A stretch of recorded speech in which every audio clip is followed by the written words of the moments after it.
അങ്ങനെ ആദ്യക്കുട്ടൻ രാവിലെ തന്നെ അദ്ദേഹത്തിൻ്റെ കലാപരിപാടി സ്റ്റാർട്ട് ചെയ്തിട്ടുണ്ട്. രാവിലെ കാപ്പിയൊക്കെ കഴിച്ച് കഴിഞ്ഞ് പിന്നെ കുറേ നേരം വന്ന് കിടന്ന് രാവിലെ എന്ന് പറയുമ്പോൾ അവൻ ഉറക്കം എഴുന്നേറ്റത് തന്നെ ഏകദേശം 10 മണിയൊക്കെ കഴിഞ്ഞിട്ടുണ്ട്.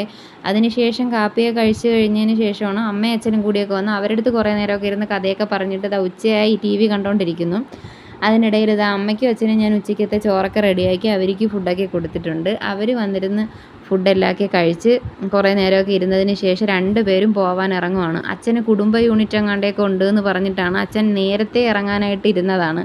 പക്ഷേ ഫുഡ് കഴിച്ചിട്ട് പോവാമെന്ന് പറഞ്ഞ് കുടുംബ യൂണിറ്റിന് തൽക്കാലം ഇന്ന് പോകണ്ടെന്നൊക്കെ പറഞ്ഞിട്ട് കുറച്ച് നേരമൊക്കെ അങ്ങനെ പിടിച്ചിരുത്തിയാണ് 2 പേരും കൂടെ ഇരുന്നത്. ഒരു ദിവസം നിൽക്കാൻ പറഞ്ഞു കഴിഞ്ഞാൽ 2 പേരും കേൾക്കത്തില്ല. അവർക്ക് 2 പേർക്കും കോഴിയുണ്ട്, അവരെ വീട് കളഞ്ഞിട്ടൊന്നും നിൽക്കാനൊന്നും പറ്റത്തില്ല എന്നൊക്കെ ഉള്ള കുറേ കാര്യങ്ങളുണ്ട്. അങ്ങനെ അവർ 2 പേരും കൂടി വന്ന് പോവുകയാണ് കേട്ടോ.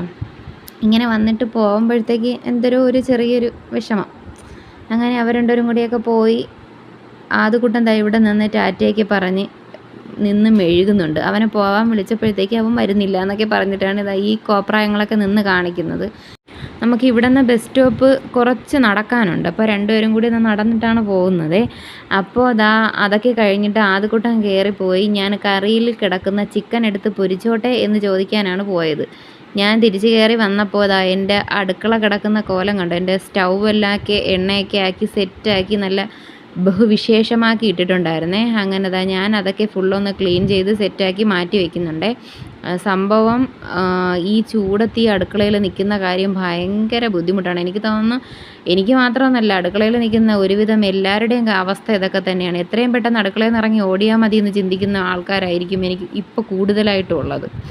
ഞാൻ ബാസന്തിയുടെ വേഷത്തിലാണ് ഈ നിന്ന് മെഴുകുന്നത് ഗൈസ്. ഞാൻ ചൂടെടുത്തിട്ട് വെന്ത് ഒരു പരുവായാണ് അവിടെ നിൽക്കുന്നത് കേട്ടോ.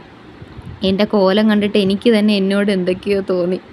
അങ്ങനെ ലാസ്റ്റ് എൻ്റെ ഗ്യാസ് സ്റ്റൗവൊക്കെ ഇരിക്കുന്നത് കണ്ടോ, ഞാൻ പളപ്പള വൃത്തിയാക്കി വെച്ചിട്ടുണ്ട്. അതൊക്കെ കഴിഞ്ഞതിന് ശേഷമാണ് പിന്നീട് ബാക്കി കിടന്ന പാത്രങ്ങളും കൂടിയൊക്കെ ഒന്ന് കഴുകി ആ അടുക്കള ഫുള്ള് ക്ലീനാക്കി ഇട്ടൊന്ന് സമാധാനത്തിൽ പോയിരുന്ന് ഫുഡ് കഴിക്കാനായിട്ട് ഇരിക്കാമെന്ന് വെച്ചത്.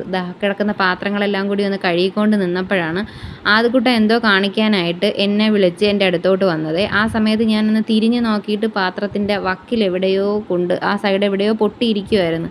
അതിൽ കൊണ്ട് കൈ ജസ്റ്റ് ഒന്ന് മുറിഞ്ഞിട്ടുണ്ട്. ആ മുറിവിന് ഞാൻ ആദ്യക്കുട്ടനെ പരാതി പറയാതിരിക്കാൻ വേണ്ടി വന്ന് എത്തി നോക്കി എന്തൊക്കെയൊക്കെയോ ചെയ്യുന്നുണ്ട്.